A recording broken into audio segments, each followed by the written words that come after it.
So I've been kind of working on the Sheffield project since we kind of first set it up, and we were working quite closely with social workers then. I think there maybe was some reluctance at the start from social workers and commissioners, maybe if they didn't understand the process.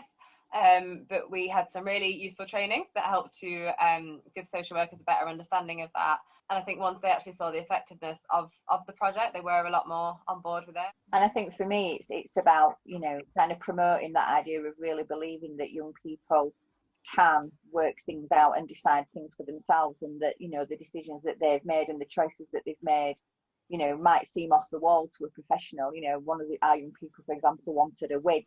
And, you know, but we understood why she wanted that wig, because it was about her confidence. It was about being able to get on a bus and go outside. It's about believing in the fact that people can, with support and tools, work through what their issues are and come to some conclusions and decisions, and trusting that the things that they're choosing to spend their personal budget are the things that they know will help them. That's what we've discovered in this whole process, is that when young people have been able to really choose their own, you know, their own activities or you know, whatever they've wanted to spend their money on, we've trusted in the process that we've gone through, that decision that they're making is right for them.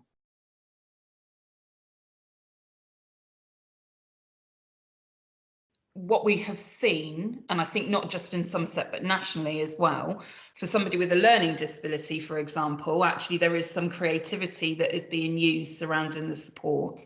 But when you take that through to to an older person, for example, that actually the support that is being utilised and used within a direct payment is very much what a traditional commission service would do. I think that's us making it difficult for people.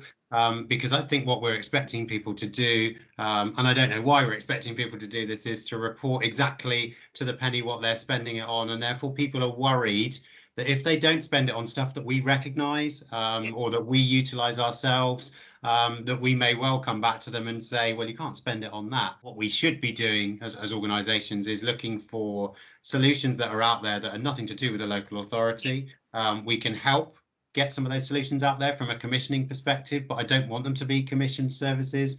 But then also from your perspective, Emily, thinking around how social workers can have different conversations, and other individuals, community workers, etc., can have different conversations with people. And I'm pretty convinced we're kind of setting some people up to fail sometime as a system because of all that. Would you agree with that? Yeah, and I think it comes back down to then that culture of working, and that culture of really supporting and embracing the whole personalisation agenda and that support mechanism then for individuals. And I'm not too sure that we've got that.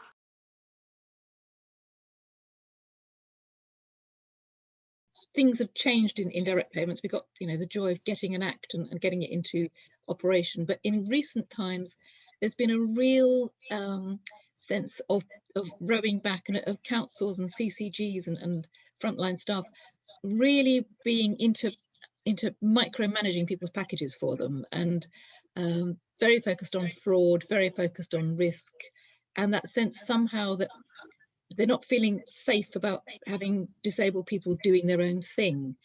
I thought it'd just be really great if you talked a bit about how you've been making it work for you, and really about how it keeps you safe. It isn't risky, it's the thing that keeps you safe.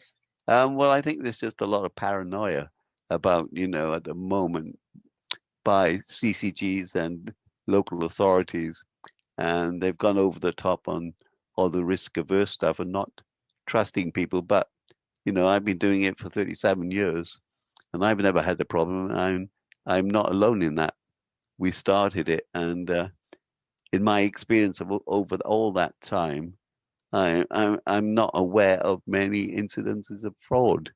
You know, there've been one or two, but they have been very negligible, really, nothing to hold out on. So it's hard to understand, and you know, there needs to be more trust, and they need to allow people to get on with it.